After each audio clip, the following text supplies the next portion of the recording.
Coucou, alors aujourd'hui je vais dévoiler une partie de moi. Alors reste jusqu'au bout de cette vidéo et que tu sois un homme ou une femme, j'ai la solution pour toi si tu veux te marier.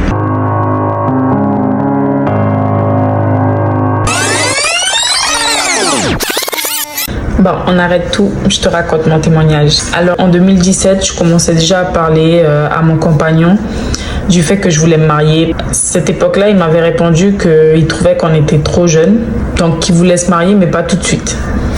Du coup, on a arrêté de parler de ce sujet et je me rappelle qu'en 2017, j'avais fait un rêve que jusqu'à maintenant, je n'ai jamais oublié.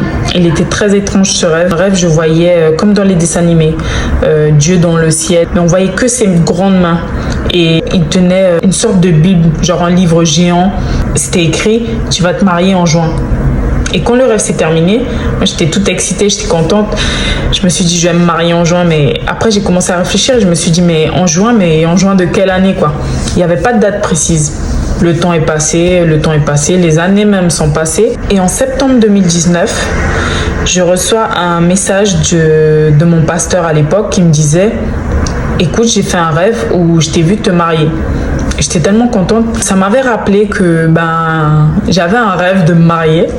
Du coup, c'est revenu dans ma tête et j'ai commencé à faire les préparatifs, à me dire je vais me marier. Je vais commencer à me préparer comme si j'allais vraiment me marier quoi. Et là, je commence à regarder un peu les robes de mariée, voir qui je pourrais inviter et tout ce qui s'ensuit. En novembre 2019, je vais voir une salle de mariage que j'ai beaucoup aimée. Et je reviens de la salle toute contente et tout. Et je dis à mon compagnon, écoute, j'ai trouvé une salle. Il me dit, une salle? J'ai dit, oui, une salle pour notre mariage et tout. Et il me regarde, il me dit, mais t'es complètement folle ou quoi? Je t'ai pas demandé en mariage, on a déjà parlé de ce sujet, je veux me marier, mais pas maintenant, on est trop jeunes. À l'époque, on avait 25 ans. Et je me rappelle, aujourd'hui j'en rigole, mais je me rappelle que ça m'avait anéanti. J'étais archi triste, j'ai même pleuré. Et ça m'avait tellement brisé que j'ai laissé tomber ce rêve de mariage et je me suis dit, je vais pas insister ni forcer les choses, quoi, ça sert à rien. Donc j'ai complètement laissé tomber mon rêve de me marier et j'ai arrêté de rêver, d'y croire. Et un mois plus tard, je reçois un appel d'une amie qui me dit, écoute, ma mère, elle a rêvé qu'elle t'a vu marier. Ça m'avait tellement surpris que ça avait ravivé cette flamme-là, que j'avais arrêté d'y croire. J'étais tellement heureuse que je me suis dit, vas-y, c'est un signe de Dieu. Je vais arrêter de me dire, vas-y, j'y crois plus, je laisse tomber. Non, c'est quand même la deuxième fois qu'il envoie quelqu'un me dire que je vais me marier. Donc, franchement, c'est un signe pour me donner de la force, pour me booster, pour me dire, hé, ma fille, n'abandonne pas, quoi. Et du coup, je me suis dit, vas-y, la foi, c'est être persuadé de recevoir ce qu'on ne voit pas avec les yeux charnels. Donc, j'ai commencé à y croire et je me suis dit, je ne vais plus lui en parler. Je vais faire mes affaires, je vais me préparer comme si j'allais vraiment me marier. Et voilà, et je vais prier et c'est Dieu qui fait. Moi, je me charge du possible, lui de l'impossible. Et j'ai commencé à tout préparer et tout. Et 2 mois plus tard, pour le 7 février 2020, à ma grande surprise, pour nos 9 ans, j'arrive chez moi en sortant du travail et là je vois plein de pétales de roses dans la chambre, un gâteau en forme de cœur, des bougies, une musique romantique, des choses qu'il n'avait jamais fait quoi. J'étais tellement heureuse et le soir il me demande en mariage. Et le temps est passé, 4 mois après, le samedi 13 juin 2020, j'étais mariée. Et franchement, tout ça pour vous dire que quand Dieu place un rêve dans votre cœur, ne regardez pas autour. Même si ça a l'air impossible, ne regardez pas autour parce que quand il place un rêve dans votre cœur, il se charge de tout. Il suffit d'y croire. Donc sur ces belles paroles, je vous laisse continuer la vidéo. Bisous!